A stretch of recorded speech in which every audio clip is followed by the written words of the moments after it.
I am Pastor John McClain here with the best stand-in someone could ever ask for Andreas Ruiz, and I believe in myself. I have future Dr. Candace Waller here in studio with me with True Counseling.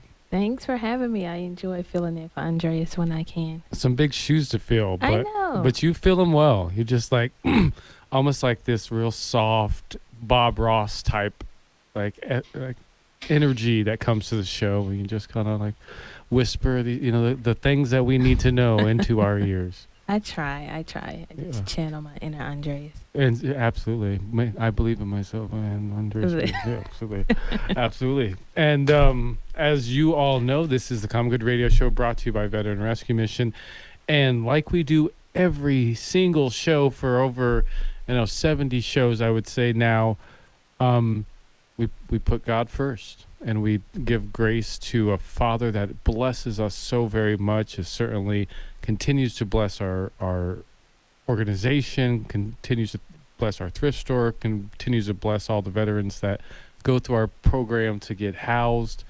continues to just bless our lives and our families. So we would be doing a disservice to ourselves and to our loving Father if we didn't give him a little grace at the beginning of the show, and we'll do that with the Lord's Prayer. It goes a little something like this. Our Father, who art in heaven, hallowed be thy name. Thy kingdom come, thy will be done on earth as it is in heaven. Give us this day our daily bread, and forgive us our trespasses, as we forgive those who trespass against us. And lead us not into temptation, but deliver us from evil. For thine is the kingdom, the power, and the glory, forever and ever. Amen. Amen. I never get tired of hearing that. I know. I love it. I want to think it's my favorite part of the show, even though we do usually have amazing powerhouses on the show like we do today, but it definitely gets the show started right.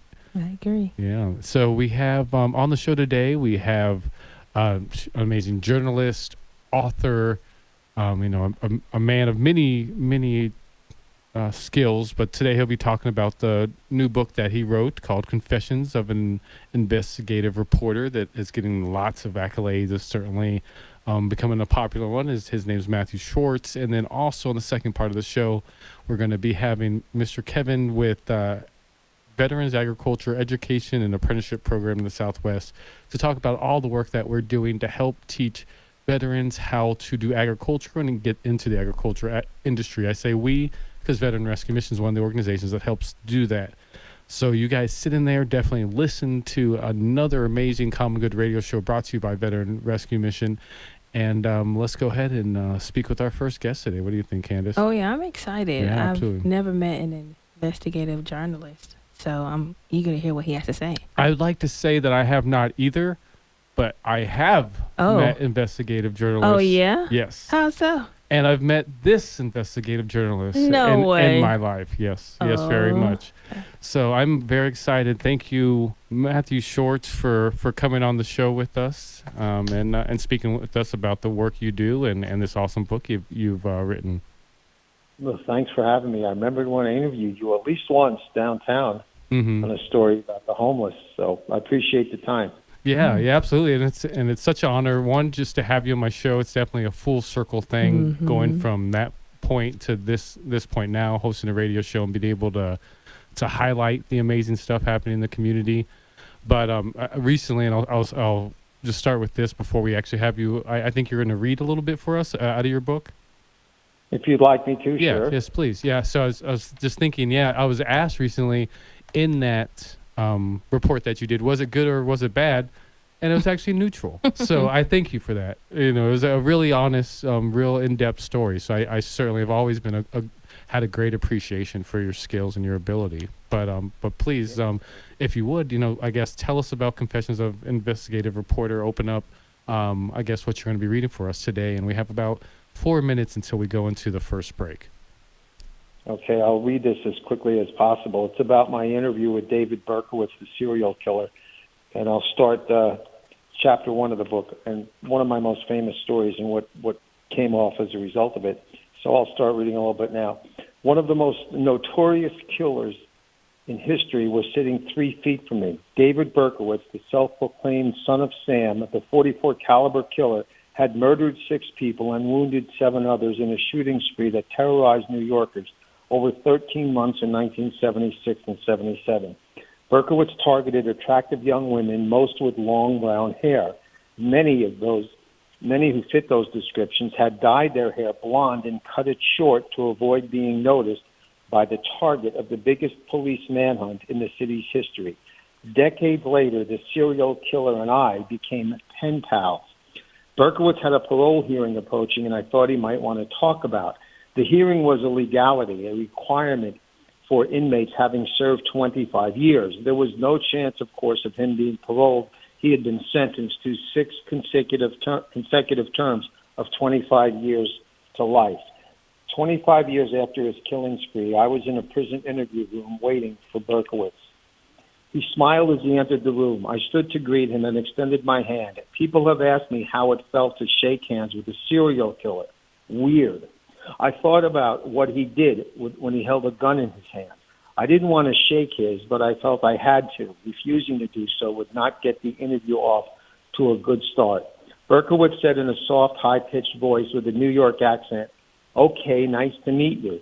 He was 48 years old, but could have passed for 60. Prison can do that. He was pudgy, graying, balding, and wore glasses. I could find dozens of guys on the outside who resembled him, except for the 3-inch scar on the left side of his neck. He was stabbed by an inmate trying to make a name for himself in Attica State Prison in 1979. I started the interview by asking, when you lie in bed at night, what do you think about? He said, "It's not easy sometimes when the lights go out and the door slams shut every evening to reconcile things and come to terms with things, but I think I've come a long way." I felt good about the interview, which was odd for me. I always was hard on myself. In my entire career, there were fewer than 10 stories I wouldn't change a thing about. I always reflected on something I could have done better. When I returned to the TV station, some news managers wanted to see the raw footage. This was less than 2 years after Fox bought the station. I thought the news writing had become sensational, tabloid style, but I never thought that would include lying. And then I go on, John, to say how this interview, one of my most famous gets, as we call it in journalism, he hadn't given an interview in several years. It led to my downfall in the station because of something that my news director told me to do. He told me to lie in the script, and I refused to lie, and then we got into a debate over it, and I ended up saying something that was not true in the piece. It was just a little sensational factoid I felt was unnecessary, but it bothered the heck out of me, and that led to my downfall at the station. And after 20 years there, I wasn't renewed, and but I kind of expected it because I guess I was too old school. I believed in not sensationalizing things, and especially lying. It's the only time in my career I've knowingly told a lie on TV. And it's in the book what exactly the lie was about. That's amazing. That's how the book starts off. Well, it's inside the book. The book, Confessions of an Investigative Reporter, they're inside stories of things I couldn't tell on TV. I am still Pastor John McClain here with Candace Waller with True Counseling. She is the voice of reason in this duo here. I am. Usually you would see Andreas Ruiz that would play that part, but today it's Candace Waller, and she does it well. Usually with counseling tips and telling me to count to 10 when I get frustrated.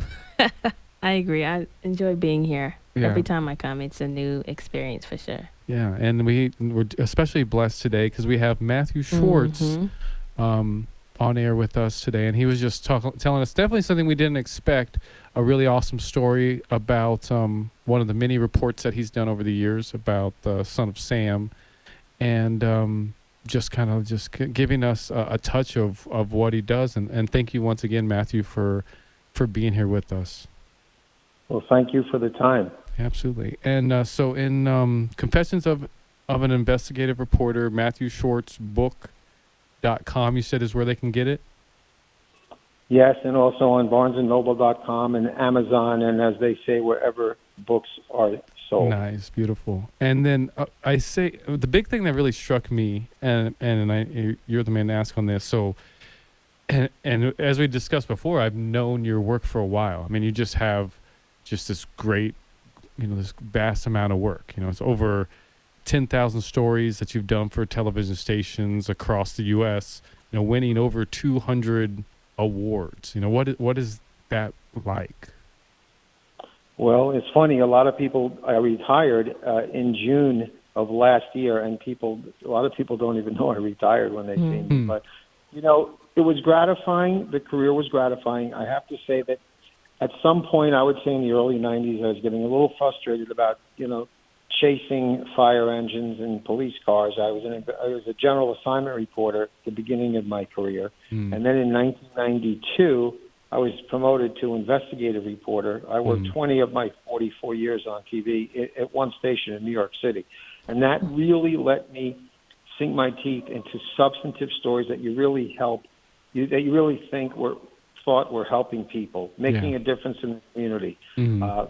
Substantive stuff, not kind of entertainment stories you see a lot on some newscasts today, but, significant crime, fraud, corruption of government politicians, things like that. And so it was gratifying. I mean, 10,000 stories, boy, I tell you, it seems like a lot, but when I was doing it, it was just a great challenge and very gratifying and a lot of fun. And, we put some people in prison who the government didn't seem to be too interested in prosecuting, but then we put pressure on the attorneys general, some crooked businessmen, a dirty detective here in Tucson, went to prison after I reported on him many times.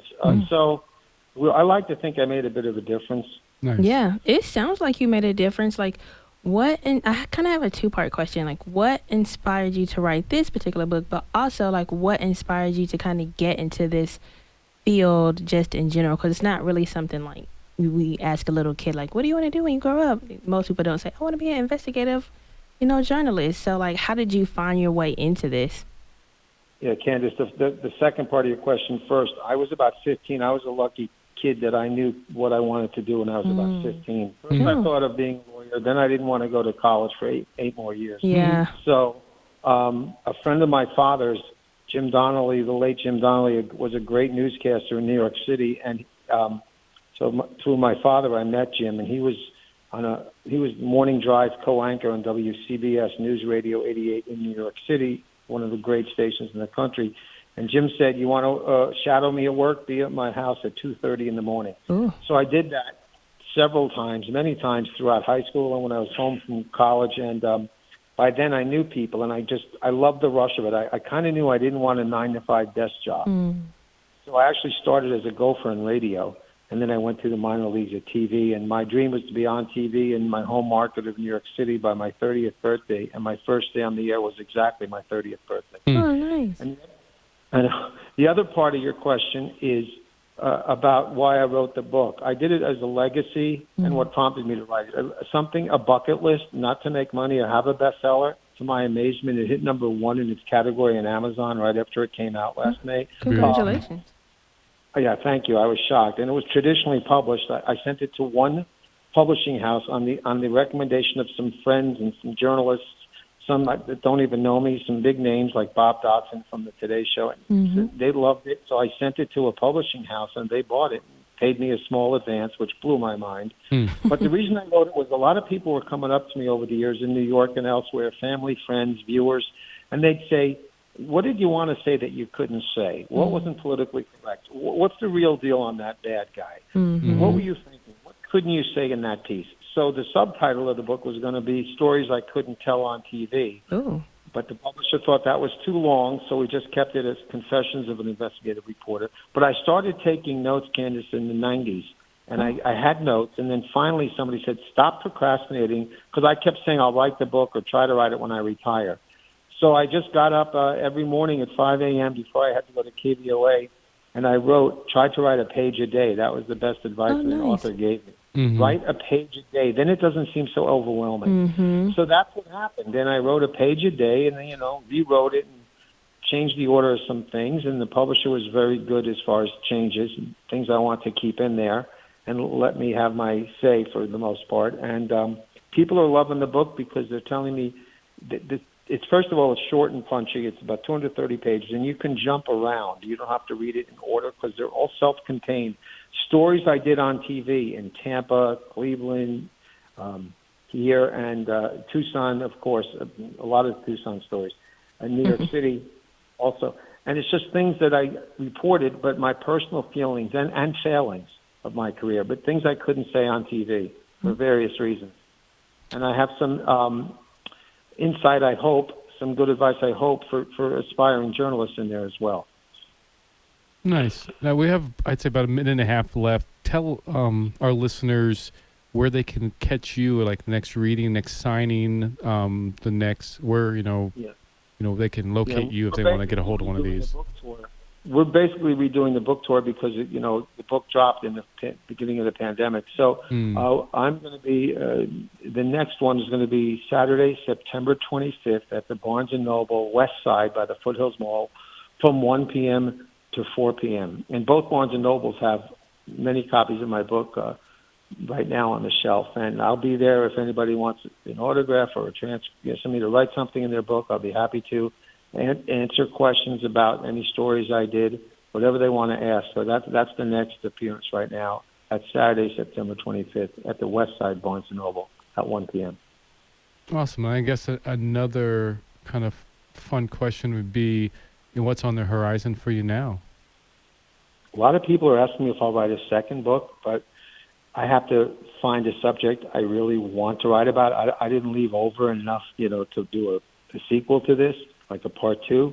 But I don't know. I'm thinking about a biography, something nonfiction, but I'm also just traveling a lot and kind of enjoying, because I worked since right out of college for 44 years straight, and I never had a lot of vacation time. So I'm kind of enjoying just relaxing, to be honest with you, and I always do a lot of reading. Well, nice. Well, thank you so much, Matt, for coming on the show with us. Yes. That's Matthew Schwartz with Confessions of an Investigative Reporter. Go to, as they say, anywhere that books are sold to get a copy of this book. This is Pastor John McClain, here to help highlight the good in our community. It is my favorite part of my job, favorite part of my life, and I am joined here by, I want to think, the second best, maybe even the first best. They'd have to fight for it. Co-host that a man could ask for, and Candace Waller with True Counseling. Oh, thanks for having me. I don't know about the first and second best. I don't think Andres could duke it out. I don't want to do that. No, I don't see it happening, and I think that you're both okay with whoever gets whatever position. You're just those type of people. We are pretty calm. Yeah, you're just like, if I'm second, third, whatever, no big deal. I don't know about third, but we can handle first and second.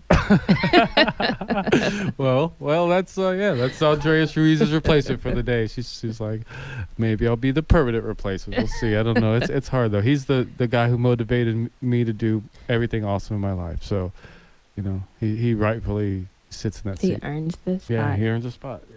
For sure.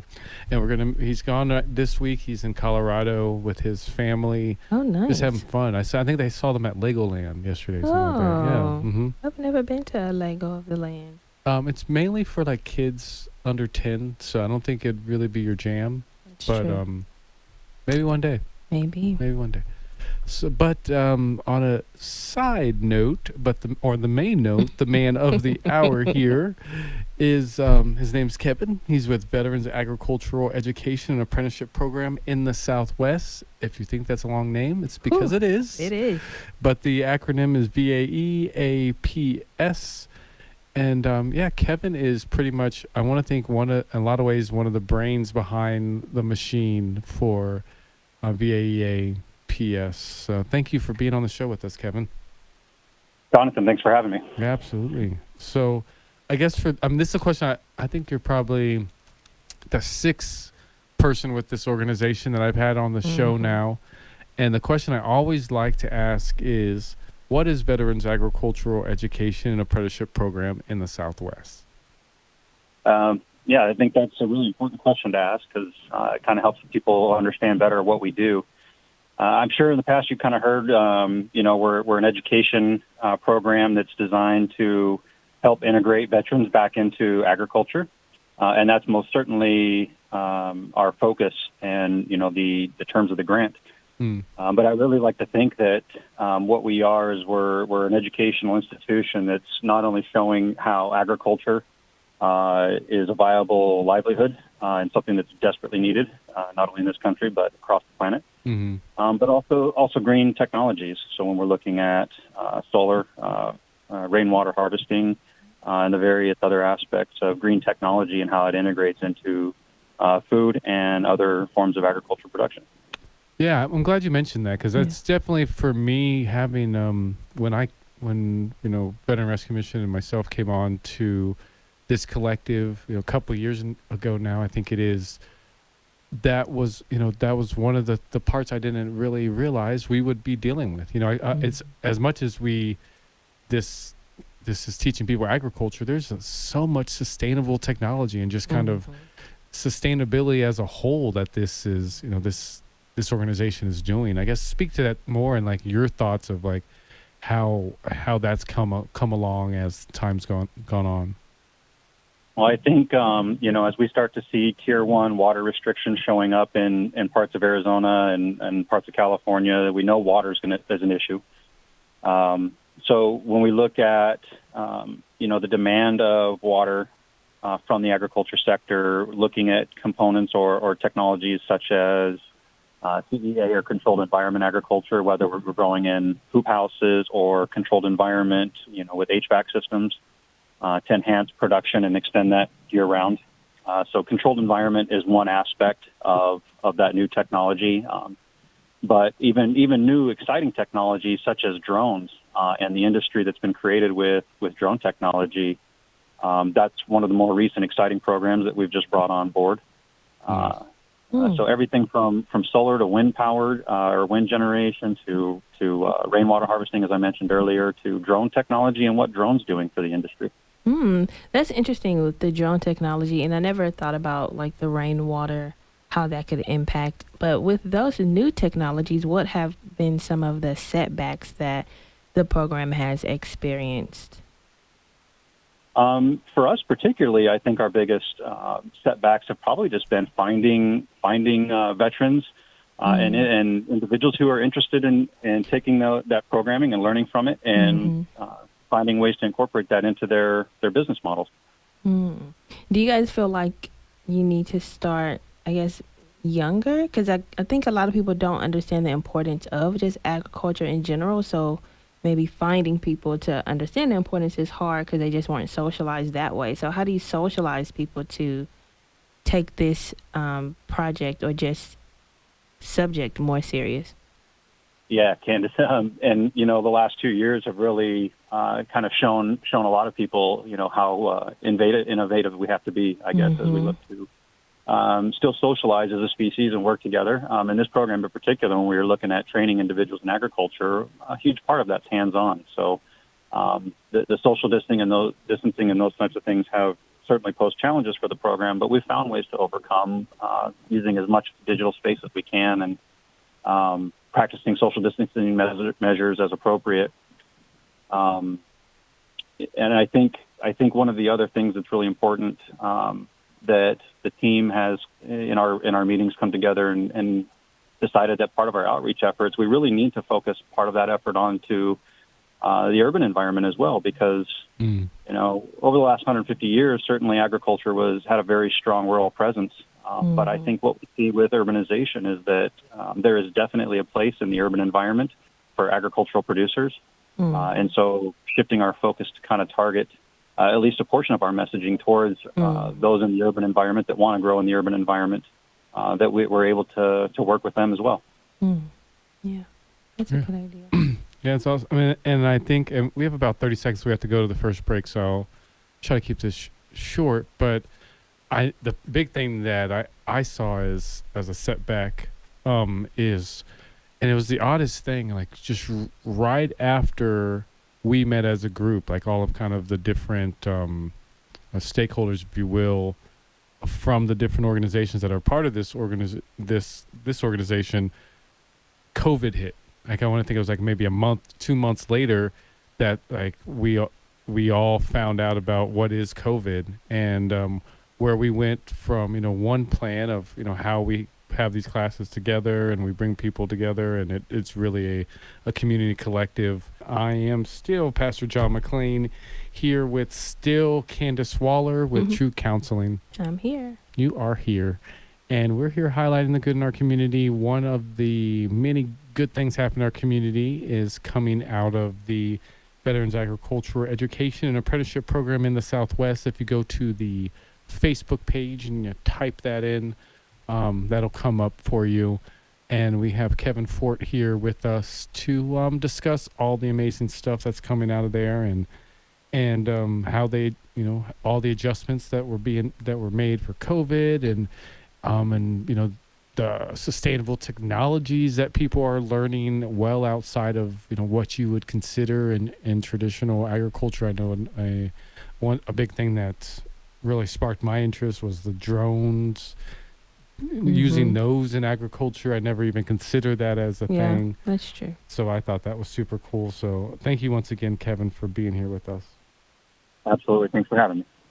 So, I don't know if we've covered it yet, but how far into the Veterans Agriculture Education Apprenticeship Program are we so far?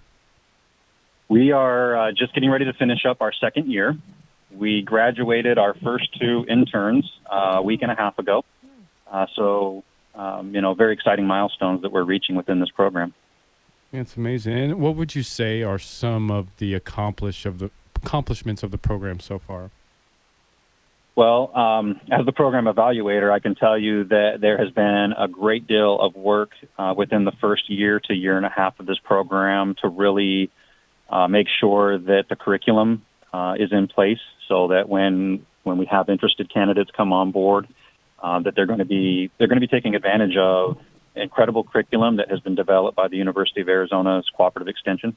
And we have a number of partners throughout the state, regardless of where you are, that are interested in having interns come on to their places to teach individuals about the different areas of agriculture that are available. That's wild. So, yeah. So, how many people have participated in the program and all so far? Because I know, for me, especially after the first year, I think like a lot of people, I was scared. I didn't think anybody would want to participate. I didn't know how we were going to get people involved, but I know we've had a lot more than I expected that we'd have, and it's certainly a lot more people have participated through the different classes. And that's probably another question I'll ask you next, is this grouping of these classes that are coming out of nowhere, and like you're saying, they're created by University of Arizona professors and real established people. These aren't just classes made up by me who really has no sense of agriculture. But how many? I guess we'll start with how many people have been through this program, and what are some of the things that they've got to do so far? Yeah, so we just launched our fourth cohort and graduated our first cohort roughly about the same time frame. We tend to keep cohorts around 5 individuals. Nice. We want to make sure that as individuals are going through, that they're definitely getting the one-on-one attention that we feel they need. Because the focus isn't only on the skills that they need to be successful in the agriculture world. When I first got interested in agriculture, I had a very experienced sage come to me and say, farmers and ranchers, they really have to be everything. They've got to be meteorologists. They've got to be mechanical engineers. They've got to be electrical engineers. They've got to be veterinarians. So there's so many different skills that are necessary to be successful in this industry. And when we looked at how we were going to design and develop this, we wanted to make sure that the cohorts that we're going through had the ability to get the one-on-one attention that we felt would help them be more successful, including into the business planning and the financing aspect of agriculture. Absolutely. And I'd say kind of, I guess the second question is the different classes, because I kind of, and I think I've had the good fortune of maybe attending one or kind of sitting in on one, but tell us about some of the different classes that have already been put together through the Veterans Agriculture Education Apprenticeship Program in the Southwest. Yeah, so early on, participants are going to come in and they're going to go through a quick survey so that we can assess what their background and their history is. We want to make sure that we're not repeating or being redundant with what they know. So we get a good gauge of, what's their experience, what are their interests, and then we start to tailor that program for them. We do like to make sure that our participants are going through the business planning and the financial components, and they're going to do that early on in conjunction with other classes that they're going to be picking that they're interested in. So say they're interested in aquaculture or maybe aquaponic type growing. Well, we would structure a class schedule to where we're kind of working on the business development side, understanding the finance components of it, what resources are available to help people finance their agricultural projects, as well as the information that they're seeking. How do I be a good aquaponics grower? What's involved with that. So I think that answers the question. I hope I did at least. No, yeah, absolutely. What I know that there's like I saw there's an aquaponics class. There's like a solar class. I think there was a drones class. Yeah, there was a series of different classes that I mean, for me, it's like it seems like they're popping up just before my eyes because I'm not the person putting together the classes. But at this point, it seems like there's a series of them that some real well put together classes that are available for the participants of this program.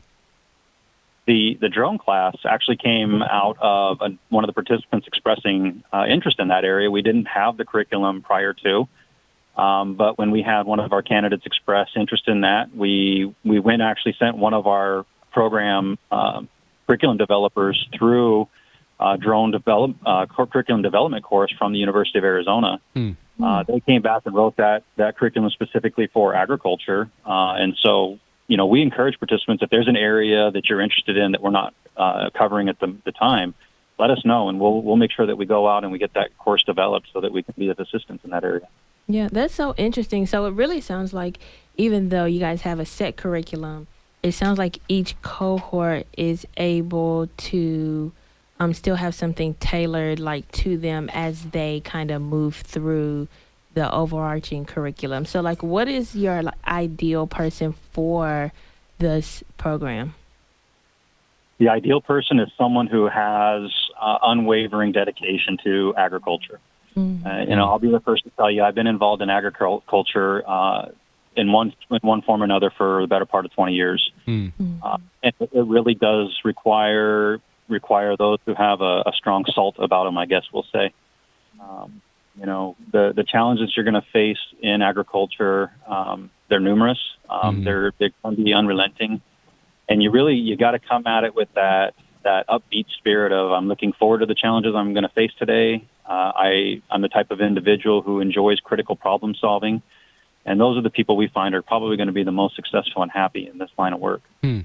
Interesting. Which you would imagine would be all veterans in some capacity. Veterans, we all have to go through basic and job training and little things that kind of give us a level of grit. But is there, at least from what you're seeing so far, is there a particular characteristic among veterans? Because and let's notate that's another qualification for this program. It's only for veterans, correct, Kevin?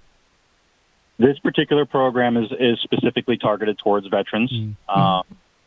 So yeah, we tend to keep our messaging in that area. And has there been a certain characteristic or a certain place, certain age that you've seen so far that's like, okay, yeah, this will probably fit what you're looking for in regards to the veteran?